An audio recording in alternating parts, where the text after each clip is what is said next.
Britain and Italy were from Europe, Japan from East Asia.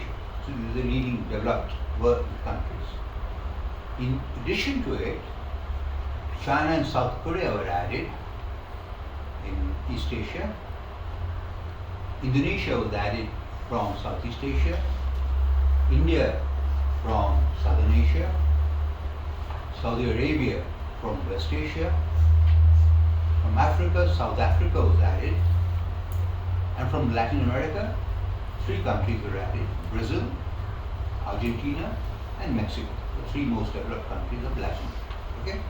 So this is the structure, a global structure. You can now see that all instead of the G7 is essentially a club of the Western leading countries, now you had a global system being organized with representatives from Asia, Africa, Latin America also added to it. So this is how the beginnings of G7, the G20 was made. In addition to it, the European Union wanted, because they had by this time started the process of unification of their own markets, etc. The European Union wanted also to be present in this conclave, and that's how it became G20 rather than G19. Now, initially, the G20 was a club of the finance ministers, since the problem was financial in nature. So the finance ministers, the initial meetings were of the finance ministers of these countries.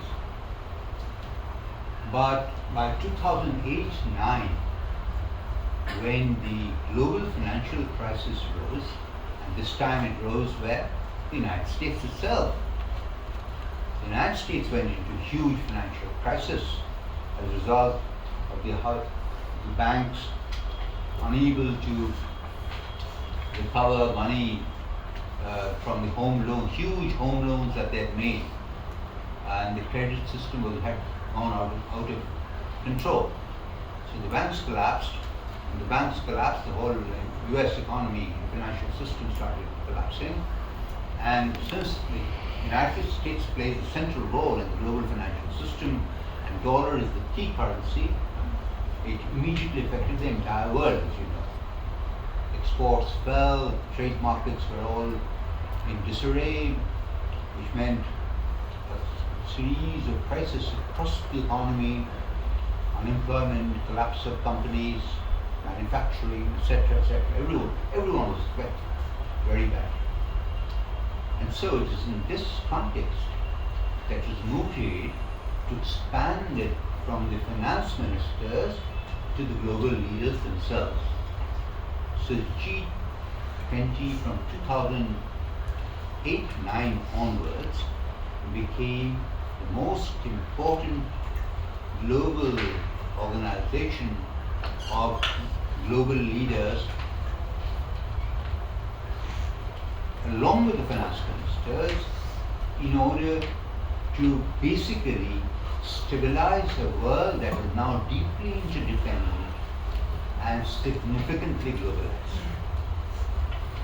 So the summit of these 20 leaders is now a critical element of the G20 process. Now you can see why it is so important. Because even in the United Nations, in the Security Council there are 15 members.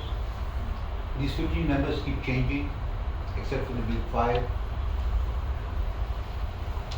The leaders themselves never meet. The General Assembly meets, but the leaders come and make a speech and go away. They're never there to have long meetings. G20 is the only institution in that sense where the global leaders actually meet. And these are permanent people. They are not today, like the UN Security Council, 10 of them are keep rotating, after every 2 years or so. It's not like that. So these are permanent representatives of the countries concerned. They are principal Prime Minister or the President of the country, and they are all present there to discuss what has been agreed upon, the agenda that has been agreed upon over this 1 year process. And the arrangement is each of the countries will have the presidency for a year. It begins in 1st of December, ends in 30th of November. So it's a 1 year process. And it goes by rotation. Each country which is a member, so it's not like the Club of Security Council where 5 countries have veto power, etc., etc. All these things have been removed. It's a process in which all the 19 countries have equal vote. Things are decided through consensus, and it is representative of the global system as a whole, as I mentioned to you, having the membership having been dispersed and representative of the entire, all the continents are there. So G20 became from 2008-9 onwards a global body of great importance, and unlike any other, where the global leaders will annually meet in around September to discuss and approve an agenda which then will be implemented by the states themselves. And why is it so important? Because 80% of the global GDP, 80% of the global GDP is represented by these 19 countries. That means what these countries do, what kind of policies they follow, affects 80% of the global wealth creation. Therefore, it's critically important, as you can see, in terms of managing the global economy. G20 agreements are like directions to the state.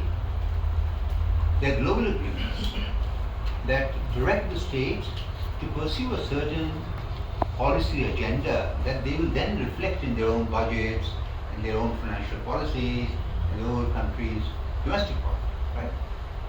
Because they have agreed to it, reached a consensus on them.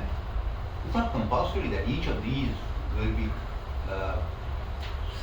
similarly followed by each of them, but they will guide policy making as per the global decisions that they have themselves reached through consensus. So there's a kind of sanctity to it because they're party to